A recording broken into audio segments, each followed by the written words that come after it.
धन्य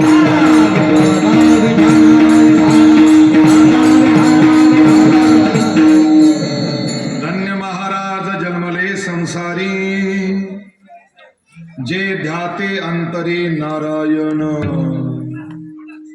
नारायण गाय नारायण ध्याय, धन्य त्यांची माय प्रसवली. प्रसवली तया कुळाचा उद्धार, प्रसवली तया कुळाचा उद्धार.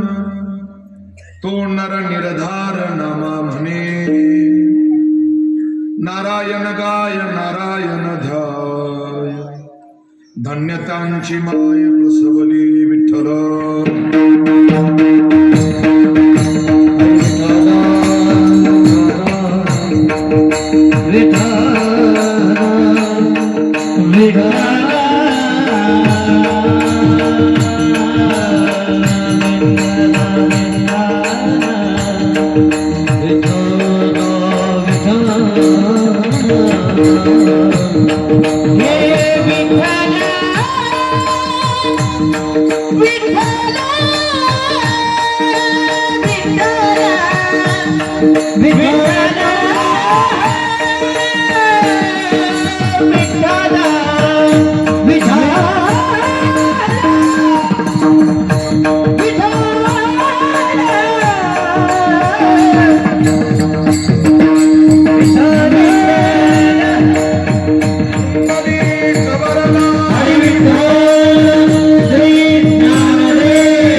समचरण सरोजं सान्द्रनीलाम्बुदाभं, जगन्निहितपाणिं मण्डनं मण्डना. तरुण तुलसीमाला कंधरं कंजनेत्रं, सदयधवलहासं विठ्ठलं चिन्तयामि. पांडुरंगा करू प्रथम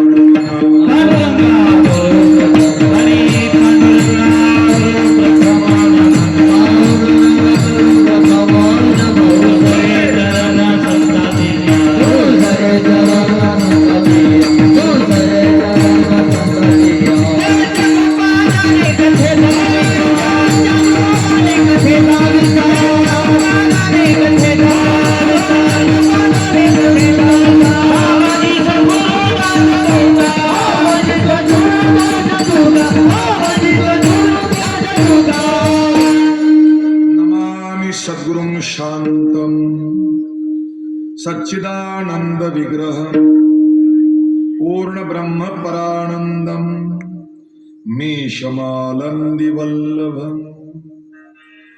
नमो ज्ञानेश्वरा नमो ज्ञानेश्वरा, निवृत्ती उदारा सोपान देवा.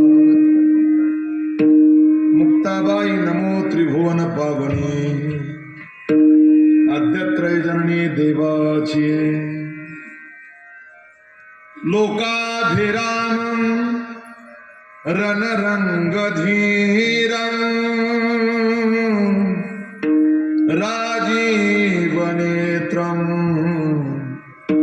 रघुवंशनाथं. कारुण्यरूपं करुणाकरं तं, श्रीरामचन्द्रं शरणं प्रपदे. अतुलित बलधामं हेमशैलाभदेहम्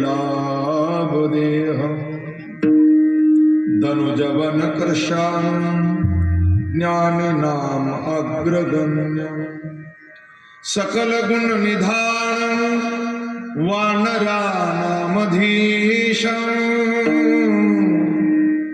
रघुपति प्रिय भक्तं वात जातं नमामि नागेन्द्रहाराय त्रिलोचनाय भस्मांगरागाय महेश्वराय नित्याय शुद्धाय दिगंबराय तस्मै मकाराय नमः शिवाय मस्तक हे पायावरी वार करी संतांच्या जयांची केलिया स्मरण होय सकळ विद्यांचे अधिकरण तेचे बंधू श्री चरण श्री गुरूंचे ते नमस्कारोनी आता धन्य महाराज जन्मले संसारी जे ध्याते अंतरी नारायण नारायण गाय नारायण ध्याय धन्य त्यांची माय प्रसवली प्रस्तुत कीर्तन सेवे करता निवडलेला अभंग भगवान पांडुरंग परमात्म्याचे लढिवाळ भक्त भक्त शिरोमणी नामदेव महाराजांचा 3 चरणाचा या अवनीवर धरणीवर वसुंधरेवर मेदिनीवर पृथ्वीवर भूतलावर आणि मृत्यू लोकात ज्या ज्या महापुरुषांना अवतार घेतले त्याचं वर्णन करणारा अभंग आणि त्यांच्या आईला धन्यता देणारा अभंगाच्या सेवेकरता गायला विठ्ठल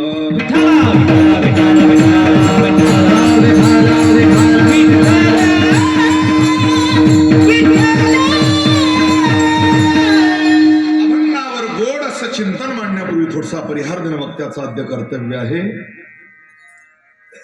आपल्या भारत भूमीची गरिमा, महाराष्ट्राची अस्मिता, हिंदू धर्माचा मान बिंदू, हिंदवी स्वराज्य संस्थापक, नीतिवंत कीर्तिवंत धुरंधर राजकारणी, गो ब्राह्मण प्रतिपालक,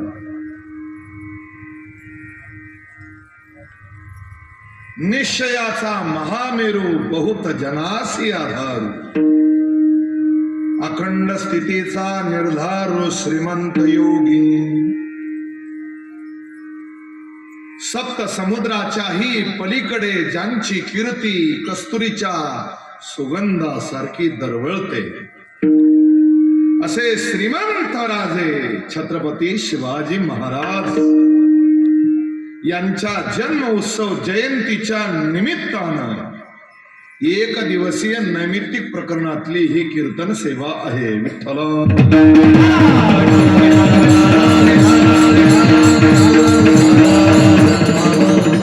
मोठा आनंद वाटतोय परिहार देताना की नगर जिल्ह्यातील म्हणजे अहिल्या नगर जिल्ह्यातील शेवगाव तालुक्यातील या मळेगाव नगरीमध्ये सगळ्या तरुणांना एकत्रित येऊन वृद्धांना आशीर्वाद दिला, भजनी मंडळीनं साथ दिली आणि शिवरायांची जयंती मोठ्या आनंदात सार्वजनिक एक वारकरी पद्धतीनं धार्मिक पद्धतीनं संपन्न होते. यामुळे आज मळेगावकरातला किंवा या तरुण मित्रमंडळीला मी कोटी कोटी धन्यवाद देतो. एक लक्षात घ्या, डीजेच्या तालावर कुठे व्यसन करून विक्षिप्त नाच गाणं करून जयंती साजरी करण्यापेक्षा संस्कार आणि संस्कृती ज्याच्यामध्ये जोपासली जाईल, ज्याच्यामध्ये समाज प्रबोधन होईल, छत्रपती शिवरायांचा इतिहास समाजाला कळेल, या माध्यमातून आज कीर्तन ठेवलेले तरुण मित्रमंडळींना बघा दुपारपासून अगदी भव्य मिरवणूक, तोफाची आतिषबाजी, भगवे फरारे लावले आले, ध्वज लावले आले, सगळ्या गावामध्ये सरास मार्जन रांगोळी काढली आली आणि तरुण वृद्धांच्या चेहऱ्यावर अति प्रसन्नता. ही शिवरायांची जयंती आहे की ज्यांच्यामुळे तुम्ही आम्ही आज सुखी आहोत. बहुजन समाज सुखी आहे. अशा राजांच्या जन्म उत्सवात तुम्ही आम्ही सगळे सहभागी आहोत. म्हणून मळेगाव नगरीतल्या सगळ्याच तरुणाला, वृद्ध, माता भगिनी, भजनी मंडळी, महाराज मंडळी आणि या सार्वजनिक शिवजयंती उत्सवाचे अध्यक्ष या सगळ्याला मी पुनश्च एकदा धन्यवाद देतो. आज प्रथमच मी तुमच्यामध्ये कीर्तनाला आलोय. जरा भजन करा. विठ्ठल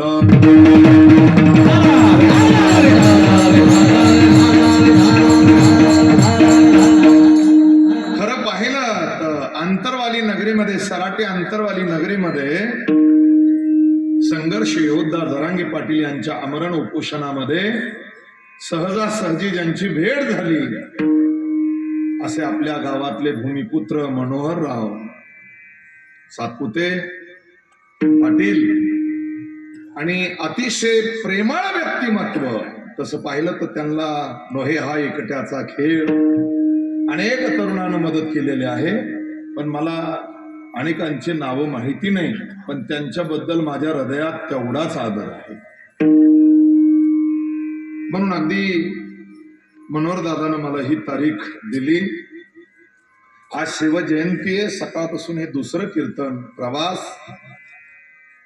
आणि तुम्ही चांगल्या प्रकारचं आयोजन केल्यामुळे मला आनंद वाटला. नाही तर कठीण जाता एक दिवसाचं कीर्तन. सप्ताहात वातावरण तयार असतं. एक दिवसाच्या कीर्तनात कुणी इकडं बसलेलं, कुणी तिकडं बसलेलं, कुणी पाय लांबून, माईक सिस्टम बरोबर नसती. पण आज तुम्ही अतिशय योग्य आणि उत्कृष्ट सिस्टम लावली. सिस्टम ऑपरेटर बद्दल एकदा टाळी वाजलीच पाहिजे. आज गर्दी नाही पण दर्दी आहे. तसं आम्हाला रोज भरपूर समाज पाहायची सवय पडली. पण आपलं खेडगाव 3000 लोकसंख्या आणि बरेचसे लोक वस्ती मळ्यामध्ये राहतात. म्हणून प्रत्येकाला येणं शक्य नाही, पण आहे तेवढे समाधानकारक आहे. तुम्ही कीर्तनात फक्त हे शिवरायांचं चरित्र आहे, जरा जागर राहून ऐकायचं. अधून मधून टाळीची दाद द्यायची. गर्जना जर झालीच तर त्यामध्ये तुम्ही सहभागी व्हायचं. नाही तर कीर्तन आम्ही इतिहास सांगायचा आणि तुम्ही अशा माना करायचा, हे जमणार नाही. शिवरायांचा इतिहास म्हणजे 90 वर्षाच्या म्हाताऱ्याला सुद्धा तरुण बनवेल आणि हबक ठोकाय लावीन. हा जिवंत इतिहास या महाराष्ट्राच्या मातीत घडलेला आहे. आणि आजचं एक विशिष्ट कीर्तन आहे आणि त्या कीर्तनाकरता वादक, गायक ही सगळी मंडळी याची फार गरज असते. म्हणून मी माझ्या बरोबरच घेऊन आलोय ख्यातनाम मृदंगाचार्य, तालमणी, मृदंग विशारद गोपाल महाराज बोडखे शहापूरकर यांची उपस्थिती आहे. गोड पखवाज वाजवतात. साथ कशाला म्हणावी तर ती याला म्हणावी. विठ्ठल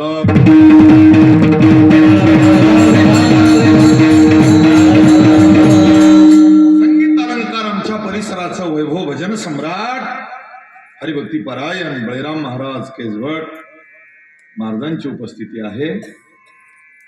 गोड गातात.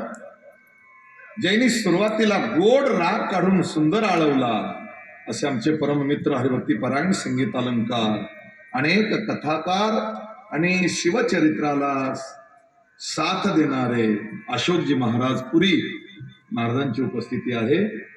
आपल्याच गावातील भूमिपुत्र आणि शाहिरी थाटात पोवाडे गातात आणि मदत करतात. म्हणजे शाहीर हरिभक्ती परायण रामेश्वरराव यांची उपस्थिती आहे. हरिभक्ती परायण आमचे आदरणीय पंडित विठ्ठल महाराज पंडित महाराजांची उपस्थिती आहे. आता आतापासून इथेपर्यंत सगळे टाळकरी. बघा किती सुंदर टाळकरी. विनेकरी दादा किती वय झालं तरी विण्याची सेवा सोडत नाही. कारण की वारकरी संप्रदायामध्ये हा एक आनंद आगळा वेगळा असतो. विठ्ठल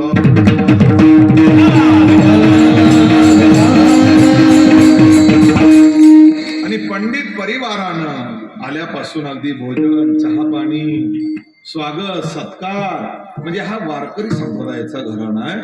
मी त्यांना धन्यवाद देतो. अगदी युट्यूब माध्यम आहे सध्या, प्रसार माध्यम, आणि या चॅनलच्या माध्यमातून आपलं कीर्तन महाराष्ट्राच्या बाहेर लोकांना पाहायला भेटणार. ते सध्या अगदी असणारे शूटिंग करतात, नंतर ते टाकणार आहेत. भालेराव विठ्ठला विठ्ठला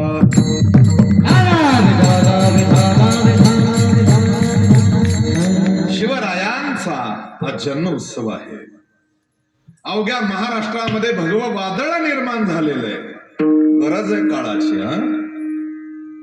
आज तरुणाच्या मनामध्ये वस्तीवर एखादा तांडा असेल, शहर असेल, गाव असेल, रोडवर आणि अनेक गाडीवर ध्वज आज ते पाहायला भेटतात. एक सांगू का, राजे जर अवताराला आलेच नसते तर तुम्ही आम्ही इथे कीर्तनाला बसलो नसतो. एक कोण्याच माऊलीच्या भांगामध्ये शेंदूर दिसला नसता. 2 मंदिरामध्ये मूर्तीच दिसली नसती. 3 निर्भय होऊन वारकरी पंढरपूरला गेला नसता. 4 हे संत्री मंत्री हे पदाची शपथ घेतात. आज राष्ट्रपती, राज्यपाल, मुख्यमंत्री, पंतप्रधान हे अगदी 6. आणि आज जो प्रयागराजला कुंभमेळा तो कधीच झाला नसता.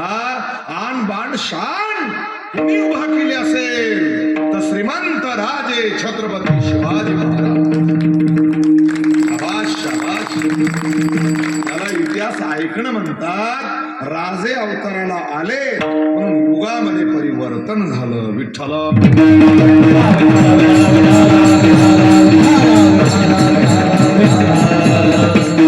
वारकरी परंपरेमध्ये आपण अभंग निवडला नामदेव महाराजांचा.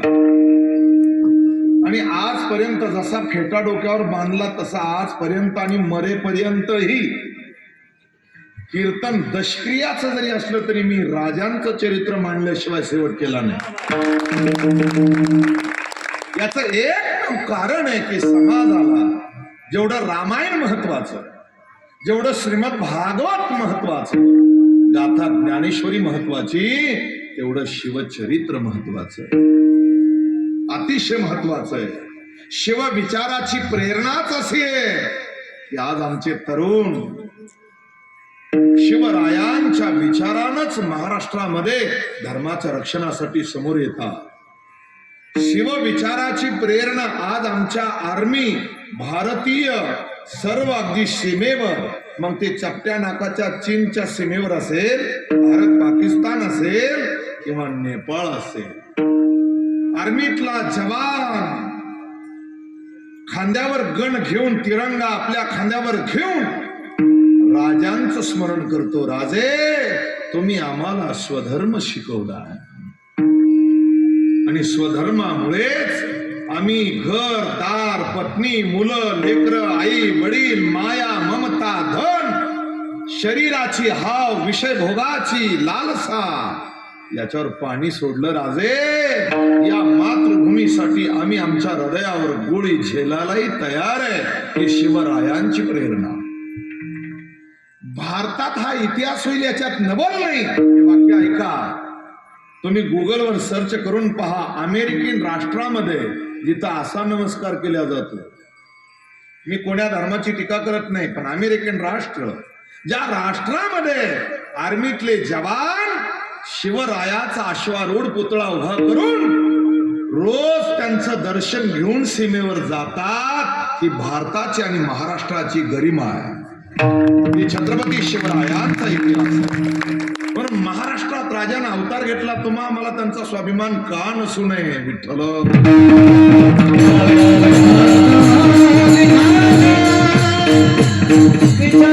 त्यांचं चरित्र मी वारकरी परंपरेनं गायलं. वारकरी परंपरेनं शाहिरी परंपरा वेगळी, त्या हातामध्ये डफ असतो. डोक्याला अगदी तो फेटा असतो तोरा काढलेला, तेही असावं, त्यांचा मी आदर करतो, गरज आहे. पण वारकरी परंपरेमध्ये चरित्र सांगत असताना मी कधी अभंगाला कधी धक्का लागू दिला नाही. नामदेव महाराज सांगतात, आज नामदेव महाराजांचा अभंग आहे, तुम्ही चांगला ऐका. नेहमी कीर्तन ऐकणारी मंडळी, मला माहिती की हा परिसर नेहमी कीर्तनामध्ये बसणार आहे, वारकऱ्याचा आदर करणार आहे. आणि मी नेहमी महाराष्ट्रभर फिरत असताना सांगतो की महाराज लोकांची व्यवस्था आणि भोजन आणि त्यांच्याबद्दल जर आदर जर कोणी करावा तर तो पहिला शिकावा तो शेवगाव तालुक्यातून. त्याचं एक कारण, मी ज्यावेळेस सुरुवात केली होती त्यावेळेस सगळे कीर्तन माझे शेवगाव तालुक्यात जास्त झालेले. काय बोलायचं आपल्याला? नामदेव महाराजांचा 3 चरणाचा अभंग महाराज. पहिलं चरण असं सांगतंय, मी त्याच्यावर अलंकार चढवला नाही तर त्याच्यात एकेरी भाषा आहे. धन्य महाराज जन्मला संसारी असं आहे गाथ्यामध्ये, पण मी जन्मले म्हणतो. लक्षात घ्या, कधी कधी शंका घेतात महाराज लोक की असं का म्हणले महाराज. पण ज्या महाराजांना अवतार घेतला त्यांच्याबद्दल आऱ्यातुऱ्या कसं घालायचा, त्यांना पुरस्कारच द्यायचा. धन्य महाराज जन्मले संसार. महाराज जन्माला आले ते धन्य. आता काय कमी जन्माला आले का ते धन्य का नाही? उताडा रोडवर गाडी चालित आहे ना, हॉर्न वाजवलं की डोळे वटारून पाहते, त्यांच्यापेक्षा बैल बरे. मला असं वाटतं बैलाला बैल म्हणणं म्हणजे बैलाचा अपमान आहे. विठ्ठल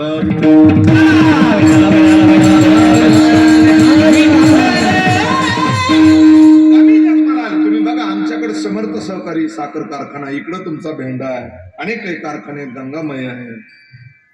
ते बैलगाडीचे जे बैल असतात ना टायरचे, आमचं कीर्तन आटोपल्याच्या नंतर घरी येऊस तर आम्हाला 1, 1:30, 2 वाजतात. लांब असलं तर कधी पहाटही होते. एक वेळेस माझ्याकडं विदर्भातला एक गायक होता, बरोबर आला, म्हणले महाराज मला पुढं बीडला जायचं. आणि आम्ही वडी गोदरून टर्न मारला गोंदीकडं, तर 100 बैलगाड्या रोडनं चाललेल्या, रस्ता अरुंद. आणि त्यानं मला विचारलं, महाराज आता एवढ्या बैलगाड्यात हे बैल कसे सरकत आहेत? म्हणलं बैल सरकत आहेत पण बैल सरकत नाही.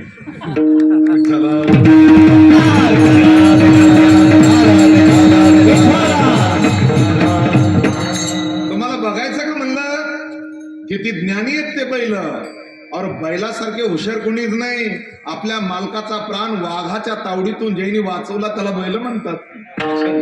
आम्ही फेसबुकला पाहिलं, प्रेम करा त्यांच्यावर म्हणजे कळेल. आमच्या ड्रायव्हरनं हॉर्न वाजवल्या बरोबर 100 क्रमांकाची गाडी पुढची, बैल लगेच पंख्याला रोडच्या साईडला आला आणि त्याच्या पाठीमागं सगळ्या एका दोरीत गाड्या. 100 गाड्या पास होस्तर गाडीच्या ज्वाचं सेल सुद्धा पुढे नाही आलं. मग त्याला बैल कसं म्हणा? ज्याच्या खिशात रुपये नाही ते रोडवर आहे. अरे गाडीला अडथळा आहे, तुला हॉर्न वाजवल्या राग येतो, बाजूला सरकत नाही, मग त्या बैलाला काय नाव ठेवावं? मी बैलाबद्दलच नाही म्हणत, जरा म्हशी बद्दलही सांगतो. विठ्ठल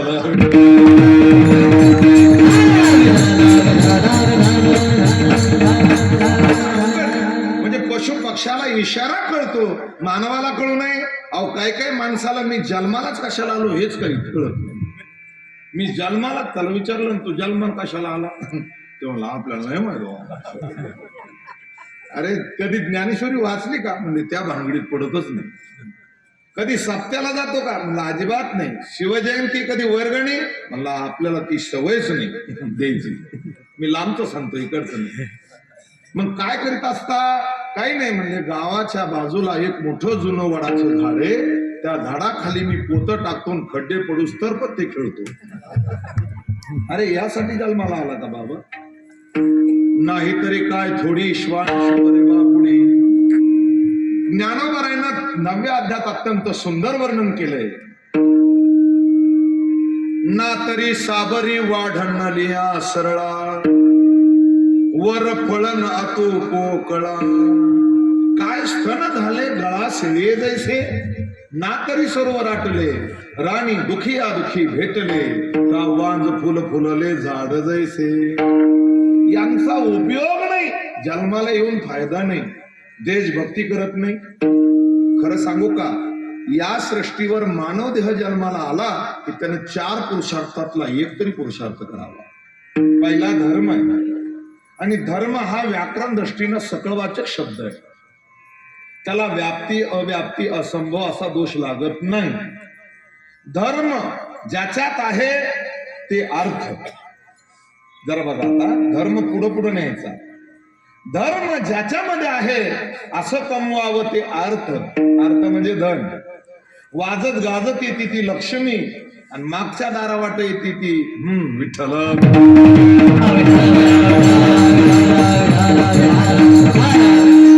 पुन्हा तिसरं वाक्य वापरतो, चांगलं सावध ऐका. ज्याच्या धर्म आणि धर्माला धक्का लागत नाही त्याला काम म्हणतात, आणि ज्याच्यातच धर्म आहे त्यालाच मोक्ष म्हणतात. धर्म अर्थ काम आणि मोक्ष चतुर्विध पुरुषार्थ आहे. मग जन्माला आले, संत अवताराला आले, जगाचा उद्धार केला. तसं देशभक्त अवताराला आले, त्यांनी देशासाठी आपला प्राण आहुती दिली. हो, काही माणसं काहीच करीत नाही. धड गावाची सेवा नाही, आई बापाची सेवा नाही, स्वतः परमार्थ नाही, कधी तीर्थयात्रा नाही, खाणे पिणे राहणे मौज करणे. तुकोबराय म्हणतात, पिंड पोसावे हे अधमाचे ज्ञान. कशाला जगतो हेच त्याला कळत नाही, आणि मग खाणे पिणे राहणे, गाडी गोडी, आपलं घर, आपलं दार, आपली पत्नी, आपला मुलगा, आपलं बँक बॅलन्स आणि आपलं ऐश्वर एवढ्यातच मग्न राहतो. नंतर वयोवृद्ध होतो, मग आजारी पडतो, मग मरतो, पुन्हा जन्माला येतो. अशाचा भूमीला भार आहे. जन्माला असं यावं की ज्या जन्मामध्ये कीर्ती ही वाऱ्यासारखी पसरावी आणि ती जिवंत राहावी. उत्तम जीवरे कीर्ती मागे, उत्तम जीवरे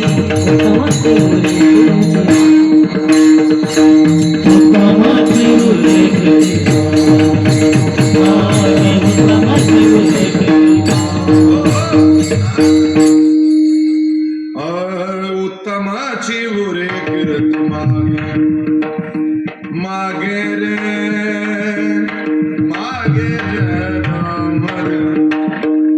मागे उत्तमची उरे कीर्ती मागे. म्हणूनच सुरसे कीरत भली, बिनु पंख उड जाय.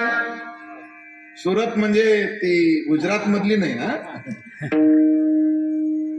सुरत तो जाती रही, कीरत कबू न जा. अशी कीर्ती अशी कमवावी आणि त्या जगण्यावर त्या मरणावर आनंद व्यक्त करावा. या जगण्यावर या जन्मावर शतदा प्रेम करावे, करावे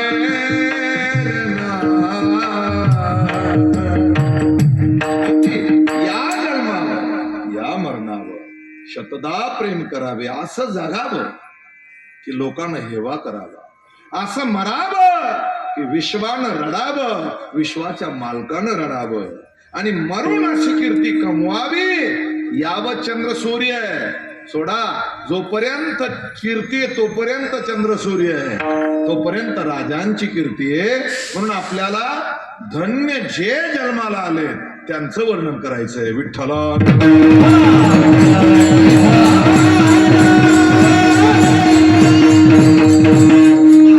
जन्माला आले, धन्य ते धन्य. आता धन्य शब्दाचा भाव सांगायचा आपल्याला. धन्य कोणाला म्हणायचंय? मनोहर दादा, धन्य 2 लोकाला म्हणलेलं आहे. एक उपेक्षित बुद्धीनं, एक पुरस्कार वाचक बुद्धीनं. धन्य त्यांनाच म्हणायचा ज्ञानोबरांच्या समाधी मंदिराच्या समोरच्या मुख्य गेटवर एक म्हातारी रोज भीक मागायची. रोज भीक मागायची. हा, जे कुणी दिलं ते खायची, पैसे जमा झाले की पिशवीत ठेवायची. त्या म्हातारीनं रोज अर्थ आरुळी ठोकायची. 1-2 पैसे द्यावं धर्माला. अहो द्या, काहीतरी द्या. असं 10 वर्ष ती माऊलींच्या दारात बसलेली होती. हे तुम्ही युट्यूबला फेसबुकला पाहिलंय, लक्षात घ्या. आणि एक दिवस ती मंदिराचे ट्रस्ट बॉडीचे अध्यक्ष त्यांच्याकडे गेली. महाराज, ज्ञानोबरांच्या मंदिराचा कलर सुरू आहे, दगडी कलर, पॉलिश, आणि कळसाला सोन्याचं पाणी पुन्हा चढवण्यात येणार असं मी ऐकलंय. ती म्हातारी म्हणती, 85 वर्षाची, जी गेटवर बसलेली राहायची नेहमी, पण तिला 2-3 लोकांना धक्के मारून बाहेर काढलं. इथं मेन मीटिंग सुरू आहे, तू काय बोलती? त्या म्हातारीने आरडून सांगितलं, मला माऊलीच्या मंदिराच्या कामासाठी काही दान करायचंय. कोण म्हणतं? जी रोज भीक मागती हो, 1-2 पैसे द्यावो धर्माला, आशीर्वाद लागेन तुम्हा मुलाले. असं वर्णन केलं जरा बघा. आता 1-2 पैसे रोज भीक मागणारी, मी धन्य शब्द सांगतोय, धन्य. ट्रस्ट मालक म्हणत होता की काय म्हणावं या म्हातारीला, एवढ्या मोठ्या मीटिंग मध्ये आली. पण एक वारकरी तिथं होता, त्यांनी सांगितलं, महाराज, म्हातारीचं म्हणणं तरी ऐकून घ्या ना. तिला जवळ बोलवलं आणि सांगितलं, काय म्हणणं आहे? माझ्या जीवनात जेवढी मी पुंजी कमवली ती मला माऊलीच्या चरणी अर्पण करायची. मग ट्रस्ट मालकानं अगदी पावती बुक जवळ घेतलं, पावती लिहायला सुरुवात केली, तिचं नाव लिहिलं, आडनाव लिहिलं, आणि तिला विचारलं, तुमचं सगळ्याचं लक्ष आता आकडा किती पडतो? यालाच कीर्तन म्हणतात. म्हातारीला विचारलं, किती पैसे टाकू? म्हातारीनं गाठोड्याच्या गाठी सोडल्या आणि सांगितलं, मला मोजता येत नाही, पण जेवढे तेवढे टाका. गाठोडं सोडलं, गाठोड्यातली एक गाठ सोडली, त्यातली एक कुडी सोडली, आणि मोठं मेन कापडाचं पॉकेट आणि त्यातली सगळी चिल्लर समोर ओतली. 8 जण मोजित होते, 5,51,000 भरले.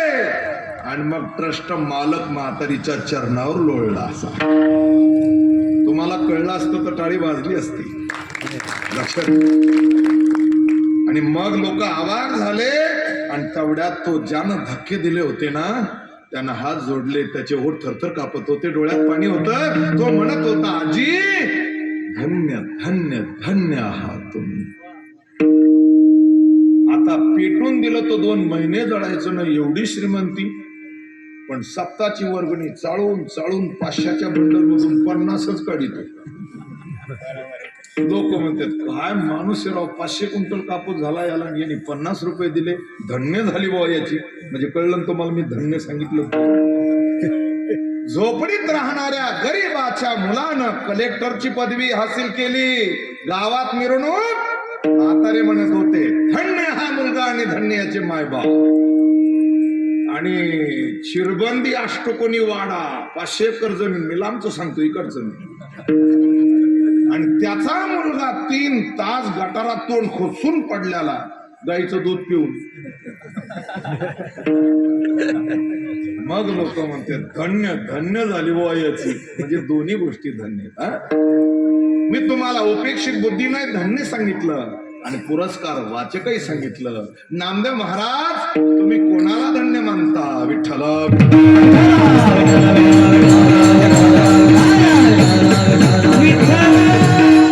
ऐका, असाच एक काळ होता की ज्या काळामध्ये दिन दिन दिन दिन करीत यवनाच्या फौजा मराठ्यांच्या घरावर तुटून पडत होत्या. मंदिरातले देव घन पडत होते, मूर्त्या फुटत होत्या, मंदिराचे कळस ढासळत होते. सज्जना हो, तरुण मुलीचं लग्न विवाह, तिच्या अंगाला हळदी लागलेली, हळदीच्या मंडपामधून त्याला उचलून नेल्या जात होतं. कुणी त्राता नव्हतं, कुणी रोखणारा नव्हतं. रोकायला गेला तर त्याच्या चिरफळ्या उडत होत्या. वर दरबारामध्ये मराठा सरदाराची कत्ल होत होती. अनेक मराठा सरदार वतनाच्या तुकड्यासाठी मुजरे करीत होता. जरा या बाबर पासून जर विचार केला तर हुमायून, बाबर, अरे आमचे पृथ्वीराज चव्हाण लढले, राणाजी लढले, ते चुकले नाही, पण यांनी या सगळ्या जनतेवर अत्याचार केला. जसा इतिहास आहे तसा ठेवायला कधी घाबरणार नाही. या महाराष्ट्रातला वार्ता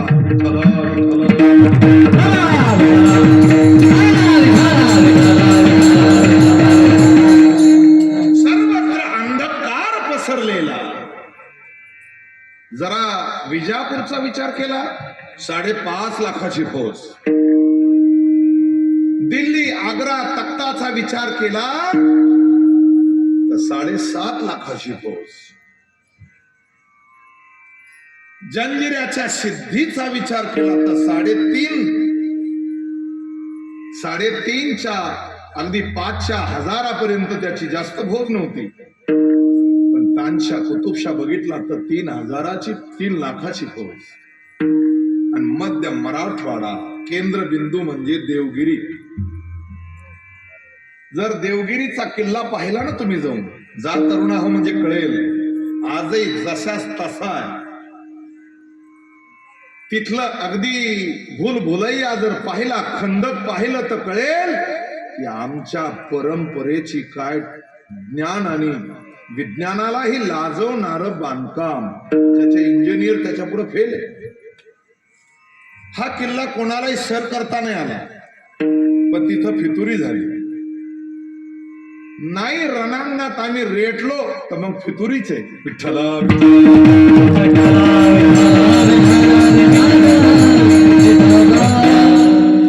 त्या किल्ल्याचे किल्लेदार होते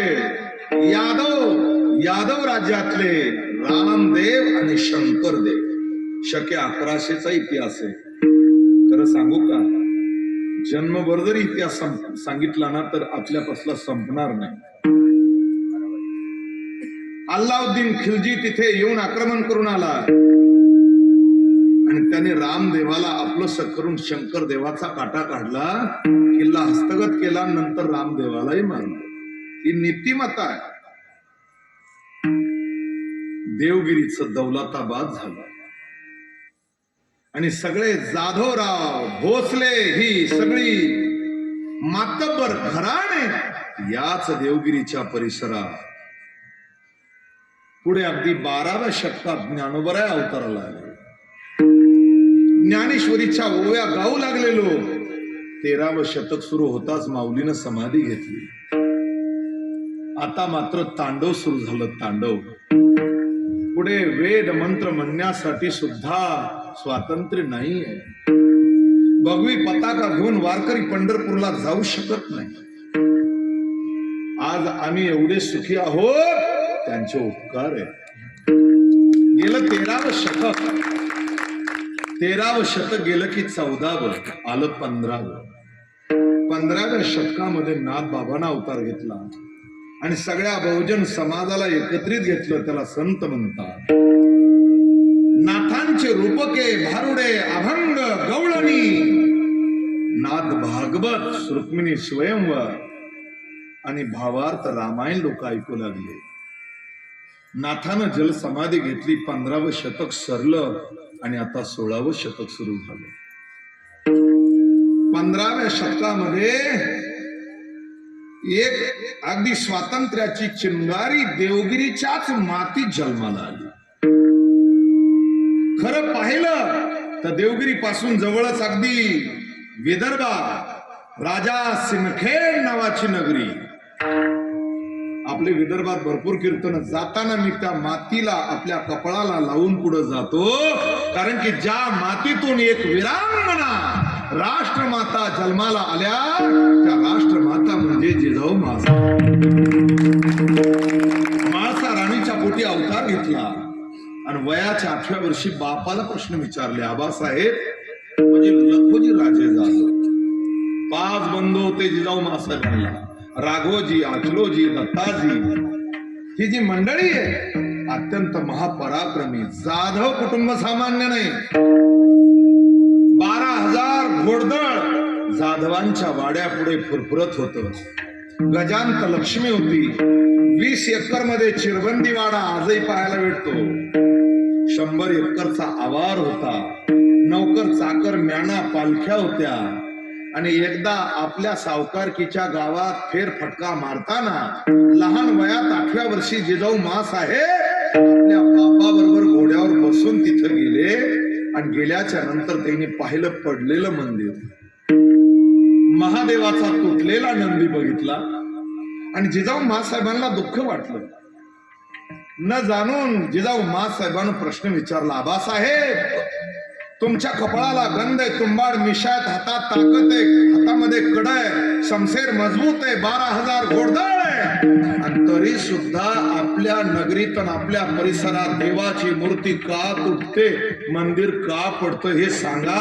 अहो ते म्हातारं रडायला लागलं आणि जिजाऊ माँसाहेबाला कडकडून मिठी मारली. जिजाऊ काय करावं, सगळं कळतं पण शक्ती कमी पडते, हे कुणीतरी निर्माण करायला पाहिजे.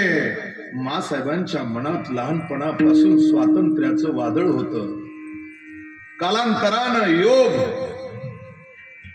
की माँसाहेबांचा विवाह मालोजी राजे भोसले म्हणजे त्यांचे वडील बाबाजी राजे भोसले, मालोजी राजांचे पुत्र शहाजी राजे भोसले आणि शहाजी राजांच्या बरोबर विवाह झाला. हा विवाह सांगायचा म्हटलं की 2 तास जातात, बारकाव्यानं सांगायचं असला तर. कशी सोयरीक जुळली, भेट कुठं झाली, मालोजी राजे म्हणजे कोण, त्यांचे बंधू विठोजी राजे म्हणजे कोण, मालोजी राजांची पत्नी ही कोण्या गावची, तर ती फलटण लिंबाळकर आणि त्यांचं नाव आहे उमा माता. त्या उमा मातेनं नगरच्याच पीराला केलेला नवस आणि त्यापासून झालेले 2 पुत्र शहा आणि शरीफ, म्हणजे त्या काळात पीराच्याही मनात होतं. कळलं नाही वाटतं तुम्हाला, विठ्ठल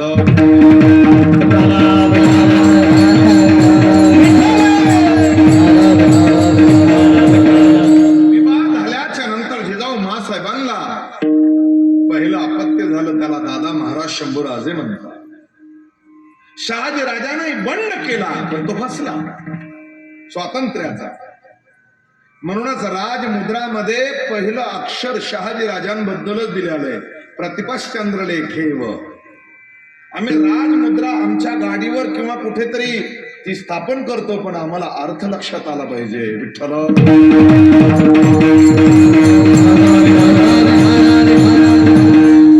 आणि एक दिवस या निजामाचा जन्मदिन आणि त्या जन्मदिनाच्या दिवशी खंडागळाचा हत्ती पिसळला. त्याला रोखण्यासाठी दत्ताजी जाधव समोर गेले आणि दत्ताजी जाधवानं त्या हत्तीची सोंड छाटल्या बरोबर शहाजी राजांच्या पुतण्याला राग आला आणि त्यांनी त्याला जीवे मारलं. आता भांडण लागलं भोसले आणि जाधवांचं. खरे युक्तीच ही निजामानं केलेली होती का, हे 2 घराणे एकत्र आले तर आपल्या गादीला उलट पालट व्हायला वेळ लागणार आणि सज्जना हो मग ते युद्ध टोकाला जाऊन पोहोचलं. नाही लागणं शहाजी राजांना बेंगलोरकडे जावं लागलं. हा इतिहास कधी कधी कीर्तनात ऐकायला भेटणार नाही, अगदी मोजकाच ऐकायला भेटेल तुम्हाला कुठेतरी एखादा प्रसंग. आणि शहाजी राजे आपल्या सगळ्या अश्वपथकाला घेऊन आदिलशाहीकडे निघाले. आता नको निजामशाही. आणि याच पुण्याच्या नाशिक पुणे हायवे म्हणजे जुन्नरचा परिसर, असाच अगदी असणारा उन्हाळा जवळजवळ येऊ लागलेला होता. ऊन वाढतं होतं ना, आंब्याची दाट सावली, आंबराईच्या वनात शहाजी राजांचं घोडदळ थांबलं. आणि शहाजी राजा आपल्या पुत्राला शंभू राजांना म्हणतात, शंभू बाळा, तुमच्या आऊसाहेबांच्या आबासाहेबांना आम्ही दुखवलंय, म्हणून तुमच्या आऊसाहेब आमच्याकडे येतील का? 8 वर्षाचे शंभू राजे म्हणजे शिवबा राजांचे थोरले बंधू. त्यांनी उत्तर दिलं की आबासाहेब, आमच्या माँसाहेब ह्या महाराष्ट्रातल्या अगदी महाराष्ट्रातल्या माता आहेत आणि त्या मात्र आपल्या पतिराजाची साथ कधी सोडणार नाही. ते का आजकालचं भांडण थोडंच आहे, सुटकेस भरलेलीच आहे. जिओच्या फोन मध्ये बॅलन्स आहे, आपण फक्त भाजीत मीठ कमी असं म्हणायचं घरी, लगेच फोन मम्मीला, मम्मी ते मला भाजीत मीठ कमी म्हणले, लगेच तिकडून मम्मी म्हणते, बेटा पहिल्या गाडीनं घरी आहे. बऱ्याचशा मम्मीच्या पुळक्यामुळं बऱ्याचशा मुलीचं नाणं खराब झालं. विठ्ठल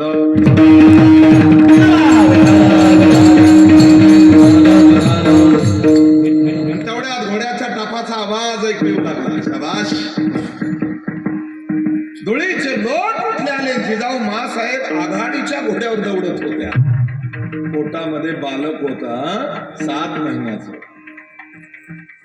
धुळीनं माखलेल्या मासाहेब भरभरीत पैठणी नेसलेल्या, अगदी पांढरा शुभ्र घोडा, त्याला रेशमी लगाम, सोन्याचा लगाम घातलेला, रेशमीचा दोर, आणि मासाहेब दौडत होत्या. 7वा महिना सुरू होता. जरा विचार करा. मासाहेबांचं घोडदळ आल्याला पाहिलं. शहाजी राजांच्या मनात विचार आला, खरंच धन्य तुम्ही जिजाऊ, धन्य. वा वा. मासाहेबांच्या घोड्याची चाल मंदावली आणि जवळ घोडा आल्याबरोबर मासाहेबांना थाप मारली. घोड्यानं माखलेल्या मासाहेब खाली उतरल्या आणि मासाहेबांना दोन्ही हात जोडून शहाजी राजांचं दर्शन घेतलं. जरा विचार करा, सक्का भाऊ ज्यांच्या पुतण्यानं मारलाय, म्हणजे लहान्या देराच्या मुलानं, अशा पतिराजाला नमस्कार करणारी महापतिव्रता जिजाऊ मासाहेब. लग्न झालं की माहेर संपलं. माहेर म्हणजे निस्ता पाहुणचार आहे, पण आता जगणे, मरणे, राहणे, आन बान, उमऱ्याची अब्रू, इच्छा, या सगळ्या गोष्टी सासर मध्ये असतात. म्हणून या माता भगिनी करता सांगतो, हजारो रुपयाचा बंगला जरी असला माहेरला, तरी तो 3-4 दिवसाच्या पाहुणा म्हणून आहे. पण झोपडी जरी असली आपल्या सासरची, तर ती आपल्या हक्काची आहे. याच्यावर अनेक बोलता येईल. जरा बघा, असं थोड्याहून भांडण झालं, बिचारी माहेराला गेली. मालक म्हणत होता, जाऊ नको, उद्यापासून फरशी मी पुशी जाईल. जाऊ नको, मी स्वयंपाक नाही करेन, तुला पोहे आणून देईन, तुला नाही घास घ्यायला कंटाळा आला तर चमच्यानी तोंडात टाकला. तरी तिनं नाही ऐकलं. डायरेक्टली माझ्या बापाच्या घरी काय कमी म्हणली, मी चालले. गेली तिथं, वर्षभर राहिलं. आईनं सांगितलं काही करायचं नाही, रिमोट हातात घ्यायचं, दामिनी झाली की कामिनी पाहायची, कामिनी झाली की देव यानी. पुढचं पाऊल स्वप्नांच्या पलीकडचे. सगळ्या मालिका जाहिराती सहित बघायच्या. आयतं खायचं काही करायचं नाही, ती खुशाल अगदी सोफा सेटवर. पण 1 वर्षाच्या नंतर तिच्या भावाचं लग्न जमलं. काय आनंद तिला, ती कलोरी झाली ना. आणि लग्न झाल्यावर ती भावजाई घरात आली. आता अर्थ काढा, भाव जाई. ती घरात आली की हिचा भाव कमी झाला. आणि मग मात्र 2-3 महिन्यानं सुरुवात झाली. घरात भावजाई म्हणू लागली हिच्या भावाला, वयो हे पार्सल कुठपर्यंत ठेवायचं, नाही कळलं तुम्हाला. हिचं लग्न झालं म्हणजे झालं, पण जरा आमच्या दाजीची हिची किरकिर झाल्यामुळे ही इकडंच राहते. भाऊजाई म्हणते, आता ती कशी इकडं राहते मी चांगलंच बघते. तोपर्यंत तिला बरं वाटलं माहेर. आणि मग एक दिवस सगळे जेवायला बसले असे अंगणात. भाऊजाई वाढीत होती, ननंदबाई रुबाब कसून जेवत होती. तेवढ्यात एक मांजर मधी मधी फिरायला लागली. चांगलं ऐका, 4Gचं कार्ड ठेवून. ती मांजर अशी मधी मधी फिरायला लागली की तेवढ्यात ती भाऊजाई ननंदबाईकडे पाहून मांजरीला काय म्हणते, म्हणजे कळलं पाहिजे सांकेतिक भाषा. काय लापटे बाई मांजर, बटपुरी इथंच मरती. हे यांना चांगलं कळलं. त्या ननंदबाईच्या तोंडातून घास पडला खाली. सनसनून ताप आला तिला. झेंडू आमची आखी बाटली कपडाला लागली. मम्मी जवळ गेली. मम्मी काय झालं बेटा? काही नाही, मला आज जरा कळच निघते म्हणजे. मला माझी भाऊजाई असं बोलली, म्हणजे तुला नाही म्हणली, ती मांजरीला म्हणली. भाऊजाईला वाटलं आता एका गोळीत काही परिणाम यायच्या मागे दिसत नाही. 3 दिवस पुन्हा जाऊन दिले आणि भांडे धुवायला बसली भाऊजाई. तेवढ्यात एक बांडी कुत्री आली, ती एक पातीला चाटायला लागली. आणि तेवढ्यात ननंदबाई अगदी टूथब्रशनं दात घाशीत होती रुबाबात. कुत्रीकडे पाहून नंदाला काय म्हणती, किती बोला इथंच खरकटासाठी ती. काय सांगाव, तिचा बीपी एका मिनिटात वाढला आणि चक्कर येऊन खाली पडली. मम्मी कोण ₹1 कॉईन घेतला आणि आपल्या मालकाला फोन लावला. लक्षात आलं का? आपल्या मालकाला फोन लावला. होय हो, कुठे आहेत तुम्ही? पहिलं न्यायला या. त्याचं कारण माहेर आहे पाहुणचा, पण सासर म्हणजे आमची आणबान शान आहे. जिजाऊ मासाहेब आपल्याच पतीच्या पायावर पाय देऊन आल्या आणि मासाहेब काय बोलतात, धनीन आमच्यावर विश्वास ठेवावा. उद्या आमचे आबासाहेब लखोजी जाधव जरी चालून आले तरी 2 हात शमशेरीचे जिजा माते बरोबर करावे लागतील, नंतर शहाजीराजांबरोबर. वा जिजाऊ मा. प्रसंग फार मोठा आहे, वेळ आपल्याकडे कमी आहे. आपल्याला जन्म उत्सव सांगायचा आहे. मग शहाजीराजानं विश्रांती घेतली. जवळच अगदी शिवनेरी नावाचा किल्ला, त्याच्या पायथ्याला शिवाई नावाचं गाव, आणि त्या किल्ल्याचे किल्लेदार ज्यांचं नाव आहे शिदोजी विश्वासराव. चेक करा, इतिहास कळेल तुम्हाला. शिदोजी विश्वासरावांच्या जवळ जाऊन पोहोचले शहाजीराजे. धनी मालक आलेत पाहिल्याच्या नंतर एवढी तारांबळ उडाली त्यांची. या धनी या, आज आळशावर गंगा उडाली, कुणीकडे येणं केलं? तेव्हा शहाजीराजे म्हणतात, बोलण्यासाठी वेळ नाही, आम्ही आदिलशाहीच्या चाकरीला चाललो. आमची एक अमानत आम्ही तुमच्याजवळ ठेवणार आहोत, अवघडलेली आहे, आणि आमची धर्मपत्नी जिजाऊ, तिचा सांभाळ चांगला करा. येतो आम्ही. आणि शहाजीराजे निघाले. तेव्हा शिदोजी विश्वासरावानं वचन दिलं शहाजीराजांना, धनी जोपर्यंत या शरीरात प्राण आहे तोपर्यंत जिजाऊ मासाहेबांना कशाची कमी पडू देणार नाही, हे माझं वचन. त्यांची धर्मपत्नी लक्ष्मीबाईनं जिजाऊ मातेला वाड्यात नेलं, हातपाय धुवायला पाणी दिलं, अगदी भाकरीचा तुकडा पाण्यात तांबर पाणी ओवाळून टाकण्यात आलं, आणि मासाहेबांना आतमधल्या वाड्यात नेऊन बसवण्यात आलं. बस शहाजीराजे बेंगलोरला गेले, त्यांच्याबरोबर शंभूराजेही गेले. आता प्रसंग सांगतो मी 1630 पर्यंतचा. विठ्ठला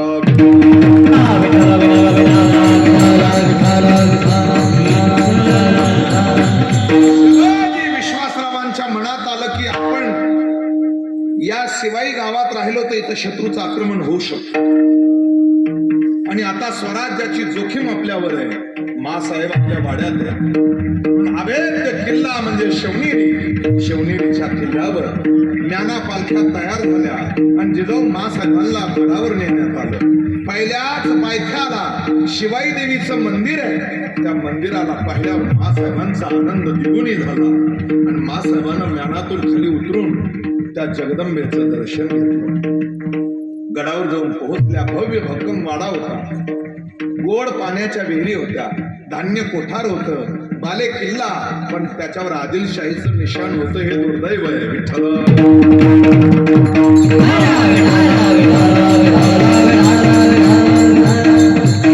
मासाहेब आता शिवनेरीच्या भव्य भक्कम उंच असणाऱ्या किल्ल्यावर एक एक दिवस चाललेला होता.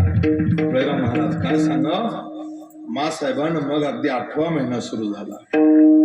मासाहेब गडावर आले म्हणल्याबरोबर शेतकऱ्यांच्या सगळ्या पत्न्या त्या असणाऱ्या स्त्रिया मासाहेबांना भेटायला यायच्या.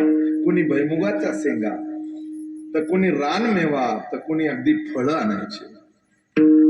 दुपारच्या सत्रामध्ये मासाहेबांना बसायचं, सगळ्याबरोबर बोलायचं, सगळ्याच्या व्यथा जाणून घ्यायच्या. कधी राजसदरेवर जाऊन न्याय करायचा. 8.5 महिने झाले मासाहेबांना कधी घोड्यावर रपेट करायची, तर लक्ष्मीबाईनं म्हणायचं, राणी सरकार, अवघडलेल्या शरीरानं घोड्यावर बसू नये. मासाहेबांना सांगितलं, आम्हाला डोहाळेच याचे होता, आम्हाला खाण्यापिण्याचे डोहाळे होत नाही. लक्ष्मीबाई, घोड्यावर रपेट करावी, शमशेर चालवावी, आदिलशाही मोगलशाही उलटी पालटी करावी, हेच डोहा. काय साहेबांचे संस्कार होते. सकाळी ब्राह्म्य मुहूर्ती 3:30ला उठावं, अतिशय थंड पाण्यानं स्नान करावं. म्हणून सीझर प्रॉब्लेम नव्हता पूर्वी. व्यायाम होता, जात्यावर दळणे, उखळामध्ये कांडण कुटण करणे, सुपानं पाखडणे. आता जर नवीन मुली पाखडायला गेल्या ना, सगळं भुसकट तोंडावर येऊ शकतो. त्याला प्रॅक्टिस नाही ना. आणि ऑटोमॅटिक व्यायाम येते. आता बघा तुम्ही प्रत्येक गोष्टीचं, आजही तुम्ही चांगल्या अस्थिरोग तज्ञाकडे गेलात ना, तुम्हाला तेच व्यायाम आहे. माझं पहिलं जास्त प्रवास झाल्यामुळं एक नस ब्लॉक झाली होती. डॉक्टरने सांगितलं, महाराज कपडिया डॉक्टर साहेब आहेत संभाजीनगरला, अतिशय हुशार, काहीच करू नका, ह्या फक्त 60 रुपयाच्या गोळ्या आहेत, समाधाना करता दिल्या. घरी जा आणि सिमेंटची भिंत पहा एक उंच, आणि 2 तास तुम्ही फक्त असं करायचं. जुने लोक शारीत होते, ते काही येडे होते. जरा विचार करा, रामदेव बाबा कमरेचा व्यायाम दळून दाखवतात.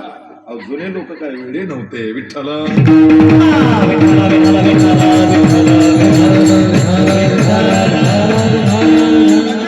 मा साहेबांना त्या गोर गरीब लोकांचे सगळे मनोरथ विचारून घ्यावे.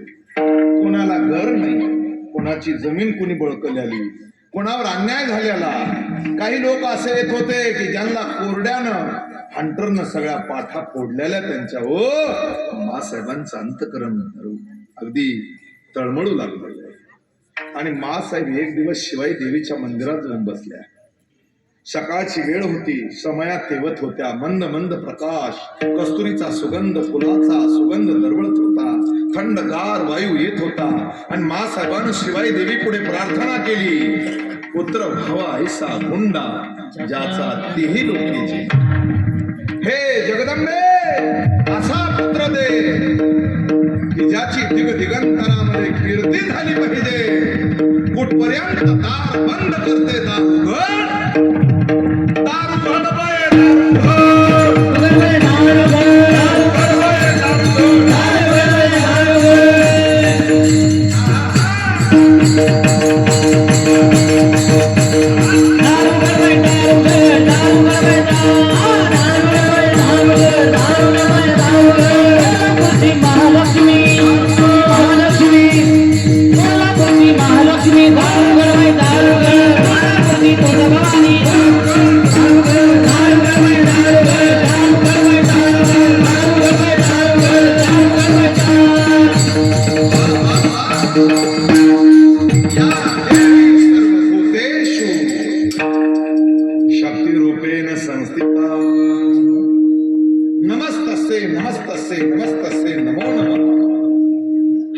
प्रार्थना केली, डोळे बंद केल्याले डोळ्यावाटे अश्रू धारा जिजाऊ मासाहेबांना मुग्ध समाधी लागलेली.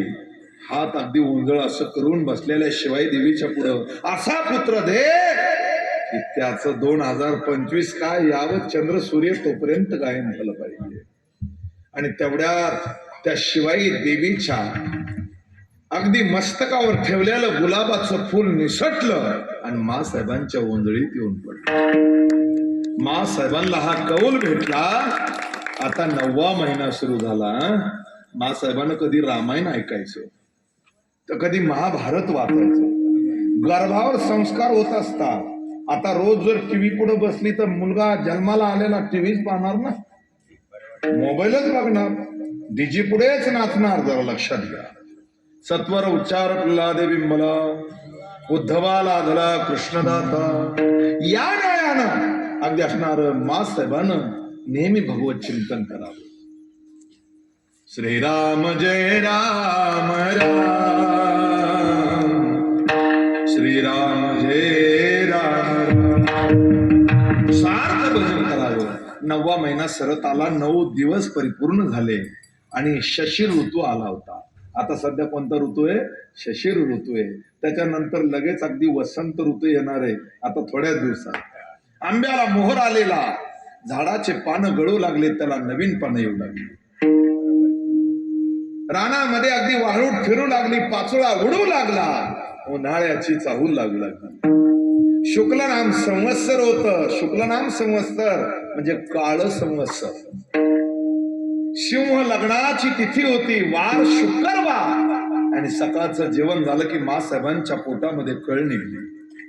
लक्ष्मीबाईच्या लक्षात आलं 9 महिने 9 दिवस परिपूर्ण झाले. आता ही पोटात निघालेली वेदना म्हणजे बाळाला जन्म देणारीच आहे. बाळांत घर तयार होतं, चुना मातीनं सारलेलं, त्याच्यावर स्वस्तिक काढलेलं, गाईच्या सेनानं खाली सारलेलं, सुंबाची बाज विणलेली कातीव सागवानी लाकडाची, अगदी सगळी तयार. जरा जुन्या माता माऊलीला माहिती आहे. आणि मुलगा जन्माला घालताना त्या आईचा काय त्रास होतो, त्याला बाळ नाही तर अंत म्हणतात, त्याला बाळांत वेदना. ही सीझर पद्धत आता आली हो, जरा बघा. आईची मरणांत परीक्षा होती, ती सामान्य नाही. म्हणून आई आईच येते, आईला दुसरा शब्दच नाही. पायात काटा टोचला की काळजातून शब्द बाहेर निघतो, आई. ऑटोमॅटिक निघतो. याचं कारणच ते, त्या आईनं आमच्यासाठी एवढं सहन केलं आहे. आणि मासाहेबांची तब्येत बिघडली. गडावर सगळे राबते पहारे होते, तोफा सज्ज झालेल्या होत्या, तोरणं बांधलेले होते, गुढ्या उभा केलेल्या होत्या. विद्वान ब्राह्मण गडावर मंत्र म्हणत होते. साखर गुळाचे तबक तयार होते. गोमाजी काका नाईक, मानकोजी दहातोंडे, दादाजी नरसप्रभू, दादाजी गोंडे आणि ही सगळी मंडळी जवळ बसलेली होती. पडीमध्ये शिदोजी विश्वासरावांच्या चर्चा सुरू झाला. मासाहेबांना बाळांत घरात नेण्यात आलं. कर दरवाजा बंद झाला आणि आता दुपारची वेळ निघून गेली. 4 वाजले, 5 वाजले. सगळी सह्याद्री, महाराष्ट्र, दख्खन, देव धर्म ऋषी मुनी ज्या क्षणाची वाट बघत होते, यदा यदा ही ग्लानी भाव. त्या टायमाला अगदी राजे अवतराला येणार, प्रसंग बघा, वातावरण स्तब्ध झालं. 5 वाजले, दिवस मावळतीला गेला. 5:30 वाजले तरी काही निरोप येईना. शिदोजी विश्वासरावांची घालमेल झाली, छातीचे ठोके वाढू लागले. आपल्या धन्यानं आपल्यावर जिम्मेदारी दिली आली. बाळ बाळांकीन सुखरूप राहावी ही देवाला विनंती आहे. आणि तेवढ्यामध्ये 6 वाजले. 6 वाजून 6 मिनिटं झाले. 6 सेकंद पूर्ण झाले. नवग्रह अनुकूल, सगळे ग्रह एका जाग्यावर. सिंह लग्नावर, शश ऋतूत, अगदी शुक्लनाम संवत्सर, वार शुक्रवार, शालिवान शके 1551, 19 फेब्रुवारी 1630 आणि 6 वाजून 6 सेकंदानं तोफाला बत्ती देण्यासाठी तयार होते. नगारा झडणार होता, तुतारी वाजणार होती. सगळे आपापल्या कामात सज्ज होते आणि दासीने दरवाजा उघडला. कर दासी पळत आली.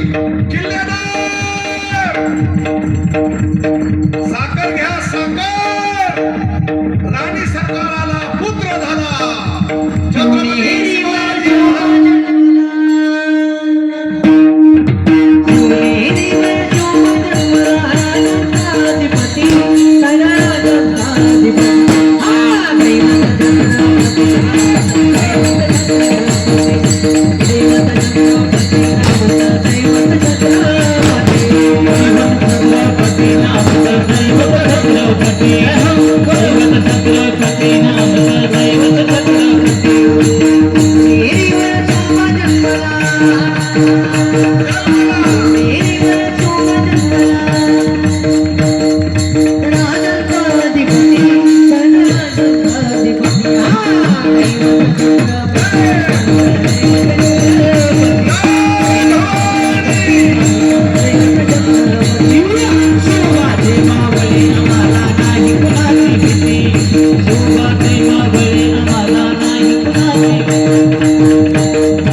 श्रीमंत योगी छत्रपती शिवाजी महाराज की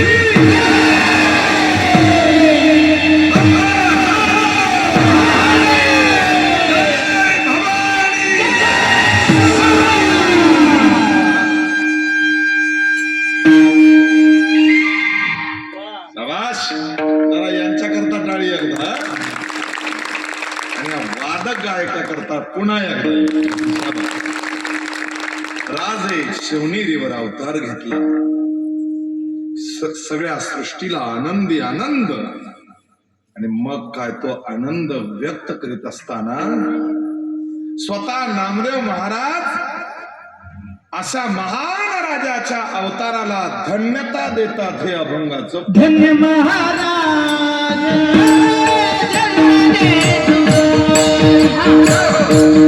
धन्य महाराज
संसारामध्ये धन्य महाराज जन्माला आले, जे ध्याते अंतरी नारायण, जे सतत भगवंताचं चिंतन करतात ते धन्य.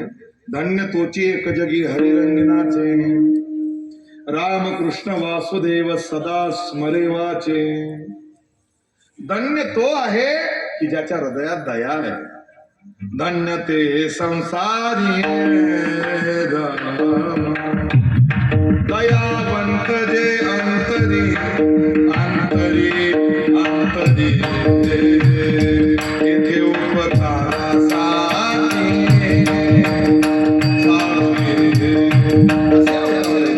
म्हणून राजांचा जन्म उत्सव साजरा झाला. सगळ्या दर्शनाऱ्या मावळ खोऱ्यातल्या स्त्रिया गरगर गरगर जमा होऊन फेर धरला. कुणी हेल घालतय, कुणी अगदी सुंट वडे वाटतय, कुणी सुकडा दुखाडा वाटतय, तर कुणी देवाला नारळ फोडतय, तर कुणी देवावर अभिषेक करतय. मुलगा जन्माला आला, ब्राह्मण बुवानं पत्रिका तयार केली. सिंह रास आणि सिंह लग्नात शिवाजी राजांचे पराक्रम आहे. रासही सिंह शिवबा राजांची आणि लग्नही सिंहाचे. याला कुंडली लक्षण म्हणतात.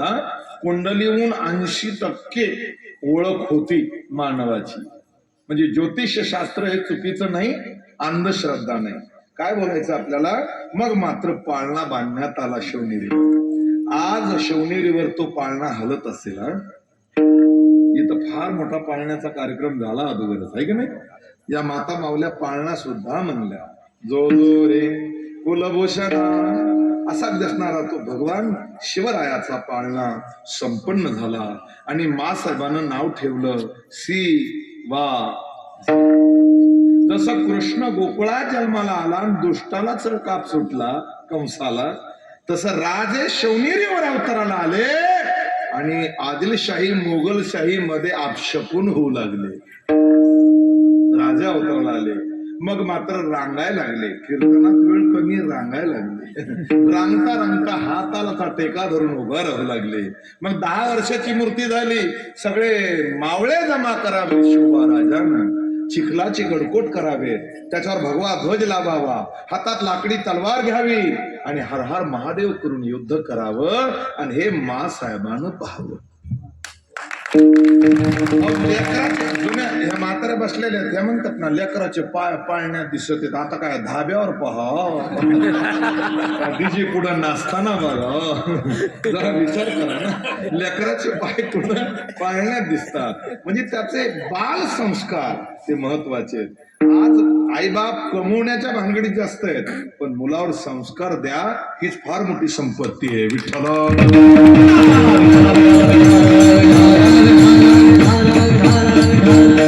आपल्या मळेगाव नगरीला हे या शिवजयंतीचं महत्व कळू द्या, म्हणून सगळ्यांनी याच्यात सहभागी होत जा.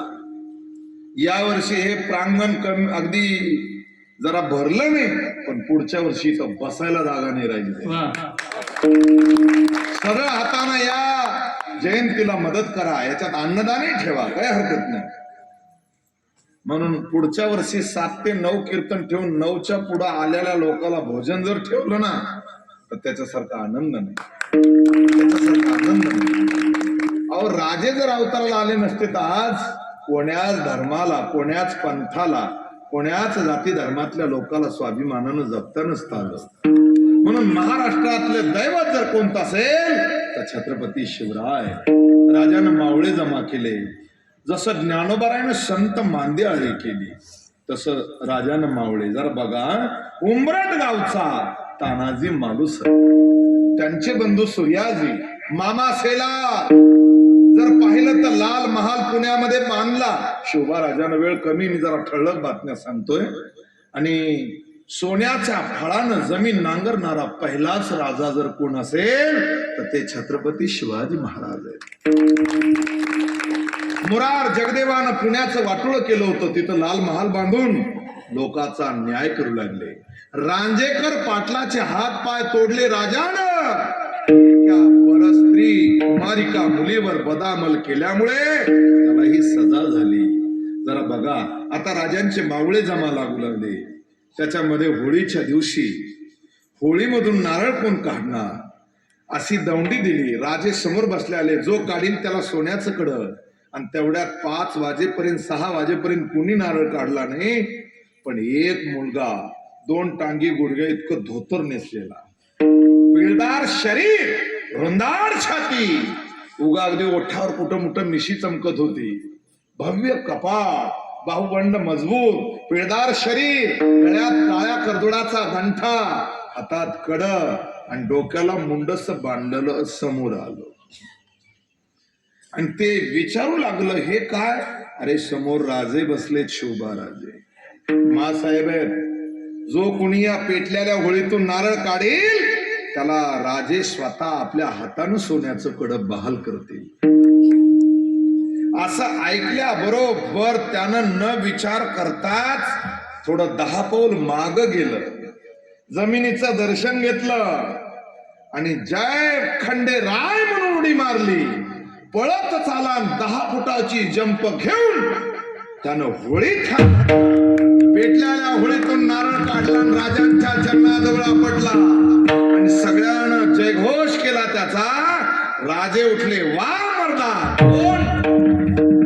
राजांचे चरण पकडले, मुद्रा घेतला. राजे, या देहाला जीवा महाले म्हणतात.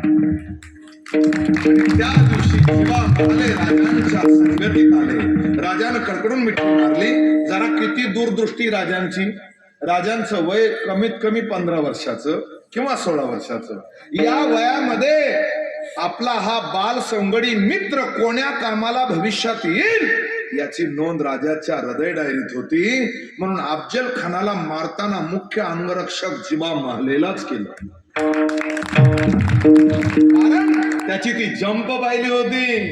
जंप, त्याची निष्ठा पाहिली होती. भीमा लोहार हातामध्ये तलवार न घेता वाघाबरोबर निहत्य कुस्ती करीत होता. राजांचा तो मित्र, त्यांनी पहिला गड घेताना एवढी मदत केली, मिया रहीम मारला आणि तोरण्याला तोरण बांधलं. मुरुंबाईच्या डोंगरावर गड उभा झाला, त्याचं नाव आहे राजगड. फतेखानाबरोबर पहिलं युद्ध झालं, त्याच्यात बाजी पासलकर कामी आले. बाजी पासलकर म्हणजे नाचणी नावाच्या गावातले, वय वृद्ध होते पण राजावर निहत प्रेम करीत होते. पहिली स्वराज्याची शपथ घेताना हे पण बरोबर होते रायरेश्वराच्या मंदिरात. अहो, शोभा राजानं वयाच्या 16व्या वर्षी आपली करंगळी तर्जनी कापून महादेवावर रक्ताचा अभिषेक केला. दादाजी, आता 100 वर्ष शिडीसारखं जगायचं नाही, एकच दिवस वाघासारखं जगायचं. स्वराज्य व्हावं ही श्रींची इच्छा. आणि सगळ्यांना बेल भंडार उचलून शपथ घेतली.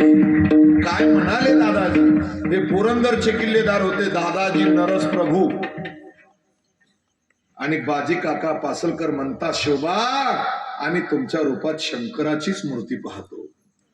सांगा काय करायचंय? तर काही नाही काका, आपल्याला स्वराज्य निर्माण करायचंय, देव धर्माचं राज्य निर्माण करायचंय, आपलं राज्य निर्माण करायचं. याकरता प्राण गेला तरी चालेल, आम्हाला वतन नकोय, आम्हाला चाकरी नकोय, आम्हाला वतनाचा तुकडा नको, आम्हाला लालच नको, आम्हाला पाहिजे आमच्या मातृभूमीचं स्वातंत्र्य. आणि याकरता आम्ही लढायला तयार आहे. तुमचं काय मत आहे? तानाजी, येसाजी, बाळाजी, चिमणाजी, अगदी कुर्तोजी, गुजर, नेताजी, पालकर, एवढंच नाही, येसाजी कंक, गोंदाजी, छत्ता, सूर्याजी मालुसरे, सूर्याजी काटके, ही सगळी मंडळी जवळ बसलेली होती. सगळ्यांना बेल भंडारा पडला आणि काय शपथ घेतली ऐका. राजे, आता आम्ही मरू तर स्वराज्याकरता, लढू तर फक्त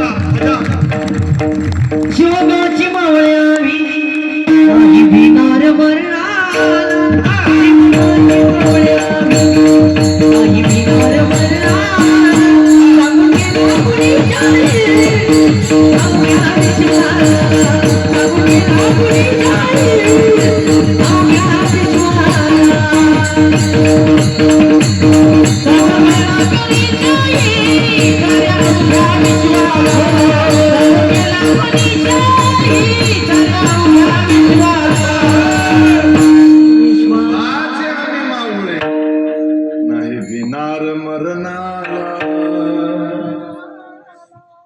मरणाला मरणाला नाही घाबरणार आम्ही. आणि मग बेल भंडारा उधळून रायरेश्वरामध्ये शपथ घेतला तोरणा खेळगड्यानं. आणि मासाहेबांचा आनंद द्विगुणी झाला. फतेखाना बरोबर सुभान मंगळाची गडी घेताना बाजी काका पासलकर कामी आले. नंतर अगदी अफजल खानाची मोठी स्वारी आली. त्यांनी भर दरबारात विडा उचलला, शिवाजी राजांना निस्त नाबूद करील. त्याने तुळजाभवानी फोडली हो. त्यानं पंढरपूरला गायी कापल्या. त्यानंच बजाजी लिंबाळकराला बलात्कारे मुस्लिम बनवलं. पण राजे बुद्धिमत्तेचं राजकारण करत होते. सईबाईंची तब्येत बिघडलेली होती. तरी सईबाईंच्या निधनाच्या नंतर राजे प्रतापगडावर आले. भेट ठरली. भेटीचा दिवस ठरला 10 नोव्हेंबर 1659 वार गुरुवार. सप्तमीची तिथी दुपारचे 2 वाजता. कृष्णाजी भास्कर खानाचा वकील, राजांचे वकील पंत गोपीनाथ काका आणि भेट घडवून आणली. सगळे मावळे राजांना अगोदरच पेरून ठेवलेले होते. हा प्रसंग सांगायला 2 तास लागतात. एवढ्या वेळात नाही होत. पण मी ओव्हर टाइम तुम्हाला 5 मिनिटं सांगितलंय, लक्षात घ्या. शामिन्यावर कळस झळकत होता. खान आजवर येऊन बसलेला. कस्तुरीचे शिडकावे केले आले. खानानं शामिना पाहिल्यावर जळफळाट. खान म्हणत होता, कहां से लाया सिवाने इतनी बड़ी दौलत हमारे आदिल शाह के पास भी नहीं. पंत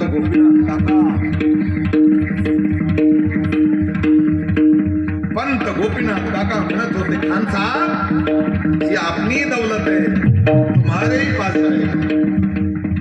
खान लोडाला टेकून बसले. हा खान कोण आहे जरा ऐका. हा खान किती क्रूर आहे. याची विजापूरच्या तख्ताशी एवढी निष्ठा होती. बडी बेगम साहेबा आधी आदिलशहाच्या बरोबर. यानं 63 बायका विहिरीत ढकलल्या. त्या म्हणत होत्या मत जाव, जावली मत जाव. त्यांना माहिती होतं, कळून आलं होतं, हे 32 दाताचं बोकड तिथं कापल्या जाणार आहे. त्याला विरोध करणाऱ्या पत्न्या त्यानं विहिरीत ढकलल्या. क्रूर होता. ज्यानं कनकगिरीच्या युद्धात आमच्या शंभू राजांना जीवे मारलं, तोफाचा गाडा फिरवला. मालिका पाहिल्या सगळ्यांना. आता थोरले शंभूराजे दादा महाराज यानंच जंजीच्या किल्ल्यामध्ये आब्बा खानाला पाठवून शहाजी राजांना रात्री पकडलं झोपीत. आणि खानानं बेड्या घालून भर विजापूरच्या बाजारपेठेतून मिरवलं. हा हिंदूचा द्वेष्टा होताच, पण भोसले घराण्याचा महाकर्दन काळ होता. जिजाऊ मासाहेबांनी खलिता पाठवला. शिवबा आपल्या आबासाहेबांच्या अपमानाचा बदला घेतल्याशिवाय राहायचा नाही. तुमच्या मोठ्या बंधूला यानं मारलं, याला परत जाऊ द्यायचं नाही. मासाहेब म्हणजे वाघीणच होत्या. आशीर्वाद तुम्हाला या जनतेचा, गोरगरिबाचा, जगद्गुरु तुकोबारायांसारख्या संतांचा. तुमचा विजय निश्चित. जगदंबा तुम्हाला प्रसन्न. आणि राजे अगदी त्या प्रतापगडावरून भोरप्याच्या डोंगरावरून खाली उतरले. दरवाजा बंद झाला. पुढे टेहणी बुरुजावर पहारेकरी होतेच. 10 अंगरक्षक बरोबर.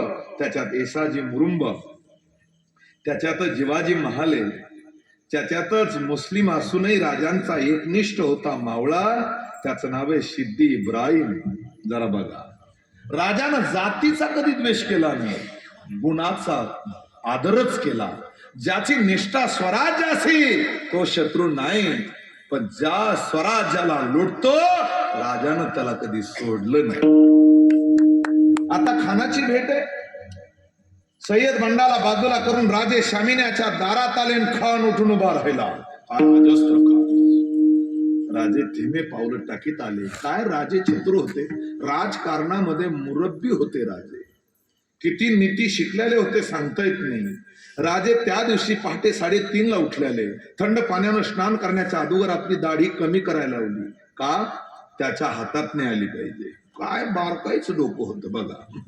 6 महिन्यापासून तालीम सुरू होती. त्याने जर डोक्यावर वार केला तर पोलादी अस्तराचं एक जिरेटोप डोक्यावर, त्याच्यावर मोत्याचा मंदिर बांधलेला, रेशमी कपड्याचा, मोत्याचा तुरा, भव्य कपाळ, अर्धचंद्र गंध, सावळी मूर्ती, तलवारीच्या टोकासारखं सरळ नाक, अगदी भरदार रुंदाड बांधा, पिळदार शरीर, हृदय, या हृदयामध्ये स्वराज्याची निष्ठा.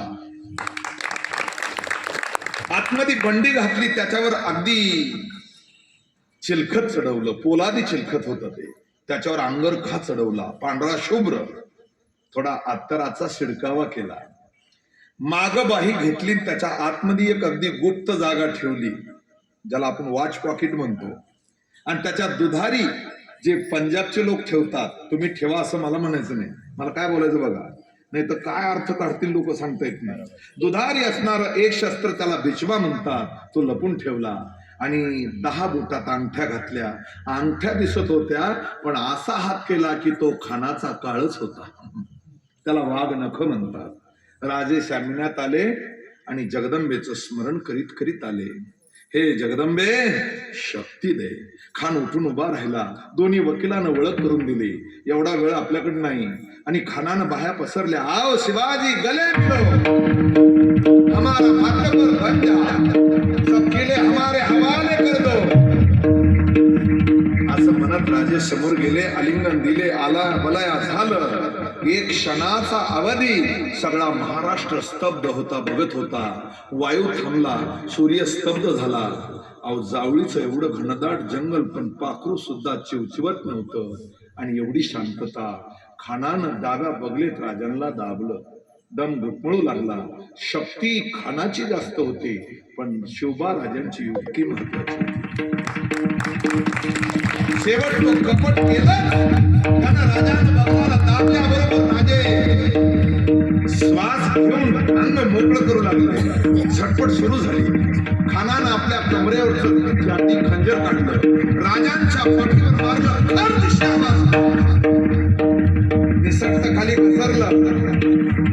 राजे बचावले, पण राजानं काही क्षणाची अवधी न घेता, इथे या बाजूला किडनीचा भाग असतो, काय बुद्धी राजांची बघा.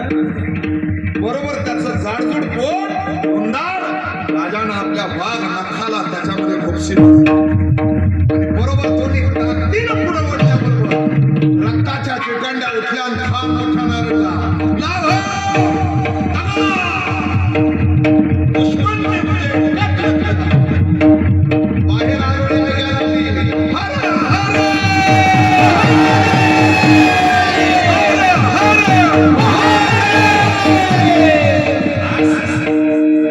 राजांच्या तक्षणी लक्षात आलं की हा वार कमी पडेल, म्हणून बिचवा काढून बेंबीपशी खोपसून आडवा ओढला की कोथळाच बाहेर पडला. त्याचा दुसरा वार राजांच्या निसटता टाळूवर लागला, म्हणून थोडी लहर आली, आणि राजे शामियानाच्या बाहेर येता क्षणी सय्यद बंडाचा पट्टा राजांच्या मानावर बसणार की होतेच ना तिथं जीवा महाले. 20 फुटाची जंप घेऊन वरची वर हात उडवला, आणि पुन्हा जीवा महाले गरजले, राजे हर हर. दुसऱ्या नंबरला पुन्हा कृष्णाजी भास्कर आला रे कपाळाला भस्म लावून, आणि राजांच्या अंगावर चालून येतो. राजानं त्याला 3दा अडवलं. पंत, तुम्ही जाणे, आम्ही ब्राह्मणावर वार करत नाही. आम्हाला आमचे आबासाहेब बोल देतील, भगवान शंकर हसेल, तरी नाही ऐकलं, कारण की अन्न तिकडचं खाल्लेलं होतं ना. दुसरा वार केला, राजे तुम्ही कपट करून आमच्या खान साहेबाला मारलं. खरं सांगा, कपट कुणी केलं? पहिला वार कुणी केला? मग पहिला वार जर तुम्ही केला तर आम्ही तुम्हाला सोडणार आहेत का, असं राजे म्हणाले.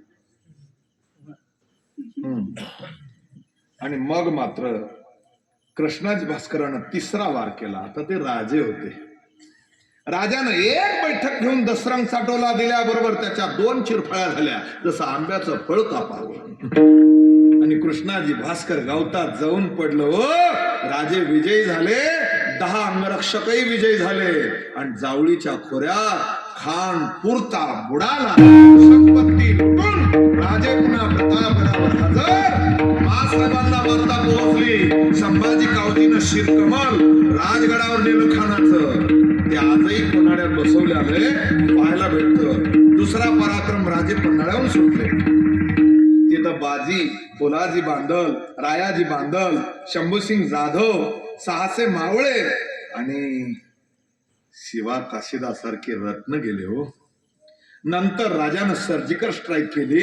आता ह्या ठळक बातम्या आहेत. पुण्याला लाल महाला शाहिस्ते खान 3 बोट मोजीत होता. 1 लाखाच्या फौजीत घुसून लाल महालात जाऊन रामनवमीच्या आदल्या दिवशी राजानं ही मोहीम आखली होती आणि राम जन्माच्या दिनीच त्याचे 2-3 बोट तोडले. तसं तर त्यालाच तोडायचं होतं, पण थोडं चूक म्हणजे हुकलं रात्रीच्या प्रसंगात. तो पराक्रम. त्यानंतर राजे आग्र्याला गेले मिर्जा राजांचा तह झाल्यावर. औरंगजेबाच्या हातात तुरी देऊन बुद्धिबळानं राजे मिठाईच्या पेटारातून शंभू राजा सहित निसटले आणि 6 जून 1674 ला राजे छत्रपती झाले. 32 मन सोन्याच्या सिंहासनावर आणि सगळ्या रयतेला सुखी केलं. म्हणून जात धर्म भेद भाव ह्या अज्ञानाच्या गोष्टी आहेत. आपण सगळे एक आहोत. बघा जरा राणा प्रताप, पृथ्वीराज चव्हाण, त्यापुढे जर विचार केला तर झाशीच्या राणी, महावीर वीरांगणा, पुण्यश्लोक अहिल्यादेवी होळकर. जरा बघा पडलेले मुघलानं पाडलेले मंदिर उभा केले. जरा विचार केला तर भगतसिंग, राजगुरू, बाबू गेनो, लीलाताई पाटील, नाना पत्रेकर, महात्मा गांधी, डॉक्टर बाबासाहेब आंबेडकर अशा महान हुतात्म्यानं, महात्मा फुलेनं हा देश घडवला. तुम्ही आम्ही सगळ्यांना एकत्रित येऊन या महापुरुषाची जयंती साजरी करावी आणि सगळ्याला सुखाचा एकतेचा संदेश देऊन निर्व्यसनी राहून आपण शिवरायांचे विचार बाळगावे एवढीच प्रार्थना करतो. विठोबा